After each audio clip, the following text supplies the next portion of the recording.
Bendiciones mis hermanos, les habla un día más Teo Hernández y hoy día mis hermanos voy a compartirles la historia de San Roberto Bellarmino, cardenal del año 1621.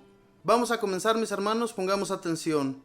Su historia dice así: Roberto significa el que brilla por su buena fama. Bellarmino quiere decir guerrero bien armado. Este santo ha sido uno de los más valientes defensores de la Iglesia Católica contra los errores de los protestantes. Sus libros son tan sabios y llenos de argumentos convencedores que uno de los más famosos jefes protestantes exclamó al leer uno de ellos: con escritos como este, estamos perdidos. No hay cómo responderle.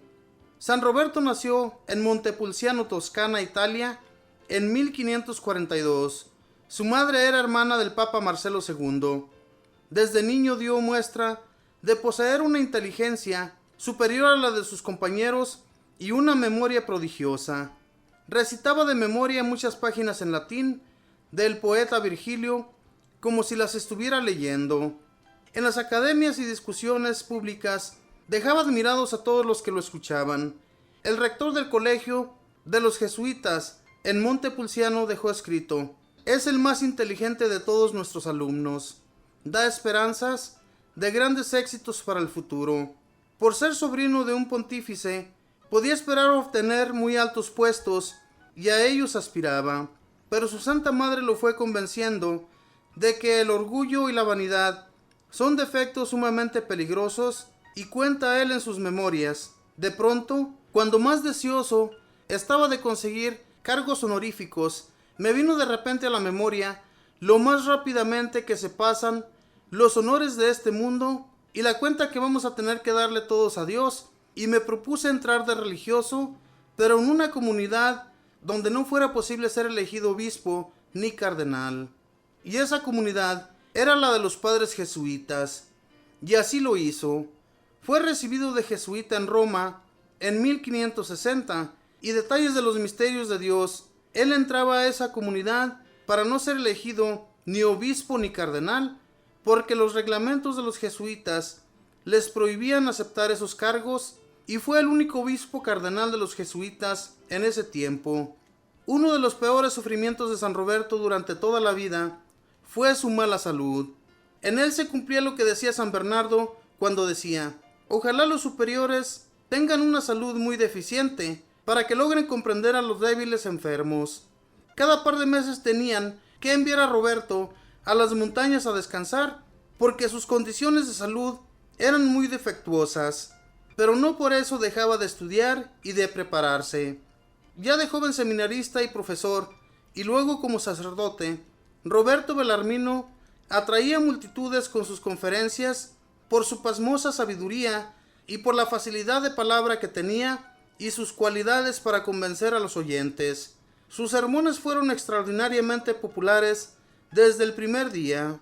Sus oyentes decían que su rostro brillaba mientras predicaba y que sus palabras parecían inspiradas desde lo alto. Bellarmino era un verdadero ídolo para sus numerosos oyentes. Un superior enviado desde Roma para que le oyera los sermones que predicaba en Lovaina escribía luego: nunca en mi vida había oído hablar a un hombre tan extraordinariamente bien como habla el padre Roberto. Era el predicador preferido por los universitarios en Lovaina, París y Roma.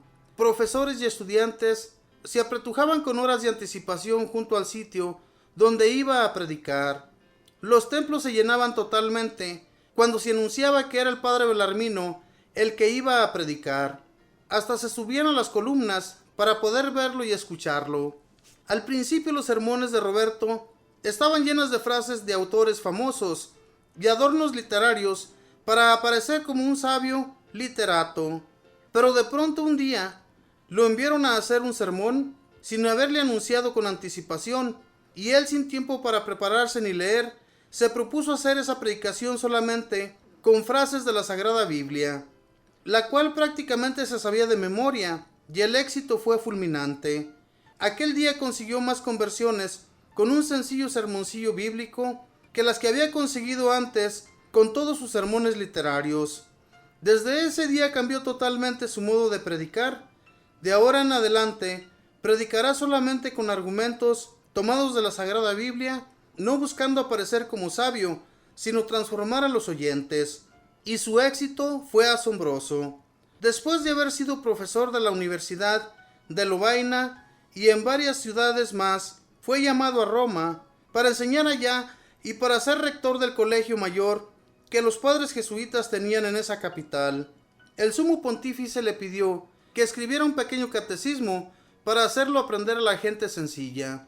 Escribió entonces el Catecismo Resumido, el cual ha sido traducido a 55 idiomas y ha tenido 300 ediciones en 300 años, una por año, éxito únicamente superado por la Santa Biblia y por la Imitación de Cristo.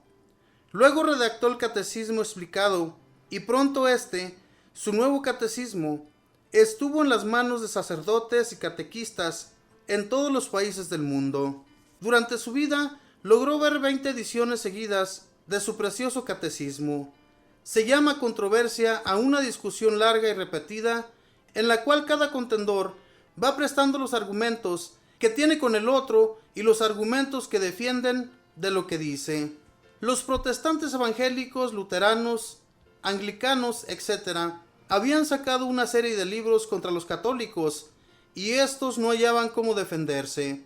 Entonces el sumo pontífice encomendó a San Roberto que se encargara en Roma de preparar a los sacerdotes para saber defenderse de los ataques de los enemigos de la religión. Él fundó una clase que se llamaba Las Controversias para enseñar a sus alumnos a discutir con los adversarios, y pronto publicó su primer tomo titulado así, Controversias. En ese libro, con admirable sabiduría, pulverizaba lo que decían los evangélicos y calvistas. El éxito fue rotundo.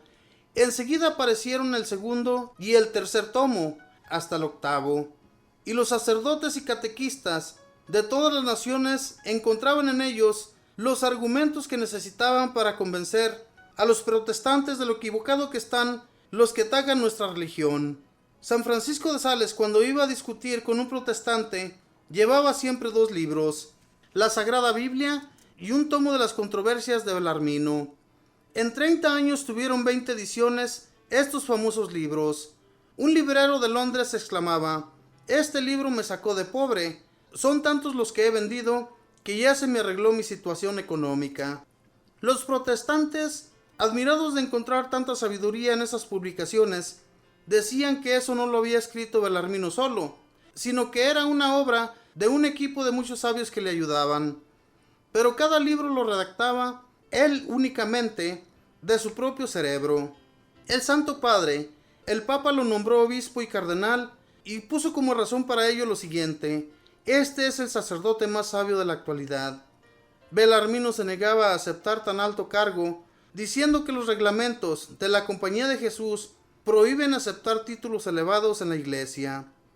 El Papa le respondió que él tenía poder para dispersarlo de ese reglamento y al fin le mandó, bajo pena de pecado mortal, aceptar el cardenalato. Tuvo que aceptarlo, pero siguió viviendo tan sencillamente y sin ostentación como lo había venido haciendo cuando era un simple sacerdote. Al llegar a las habitaciones del cardenal en el Vaticano, quitó las cortinas lujosas que había en las paredes y las mandó repartir entre las gentes pobres, diciendo: «Las paredes no sufren de frío». Los superiores jesuitas le encomendaron que se encargara de la dirección espiritual de los jóvenes seminaristas, y San Roberto tuvo la suerte de contar entre sus dirigidos a San Luis Gonzaga. Después, cuando Belarmino se muera, dejará como petición que lo entierren junto a la tumba de San Luis, diciendo: «Es que fue mi discípulo». En los últimos años pedía permiso al sumo pontífice y se iba a pasar semanas y semanas al noviciado de los jesuitas, y allá se dedicaba a rezar y a obedecer tan humildemente como si fuera un sencillo novicio. En la elección del nuevo sumo pontífice, el cardenal Belarmino tuvo 14 votos, la mitad de los votantes. Quizá no le eligieron por ser jesuita, pues estos padres tenían muchos enemigos.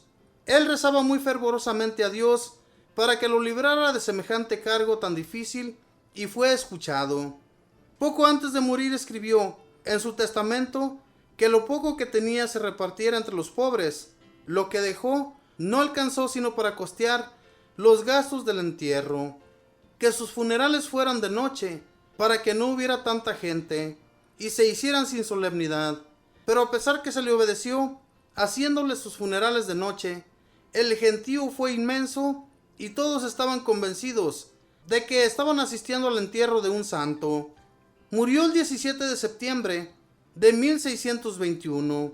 Su canonización se demoró porque había una escuela teológica contraria a él que no lo dejaba canonizar, pero el sumo pontífice Pío XI lo declaró santo en 1930 y doctor de la Iglesia en 1931.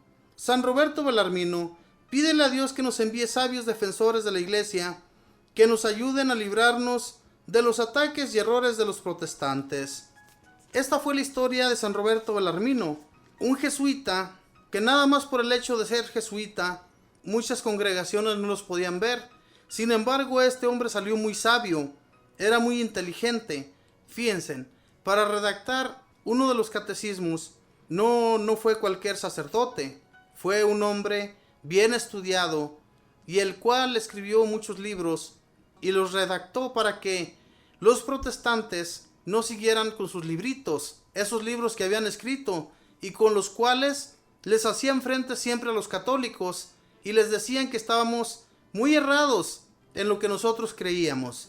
Pero sin embargo llega este hombre y les refriega en su cara estos bellos libros que ojalá y nosotros un día, mis hermanos, los podamos tener en nuestras manos y leerlos también, para así, hermanos, no dejarnos ni mucho menos creer en las cosas que protestan estos hombres y mujeres que andan por las calles enseñando errores de los cuales nosotros no estamos de acuerdo. Hermanos, la única iglesia que fue fundada por Cristo es la Iglesia Católica, y sabemos a quién nos dejó por el primer papa, a San Pedro. Después de él, todos los papas que han venido a ser sucesores de San Pedro, y que gracias a que tenemos mucha enseñanza en la Iglesia Católica, no nos vamos a dejar que nos hablen de otras cosas que no son las correctas, las cuales Dios nos enseñó a través de Jesucristo nuestro Señor. Que Dios los bendiga, mis hermanos, que pasen un feliz día.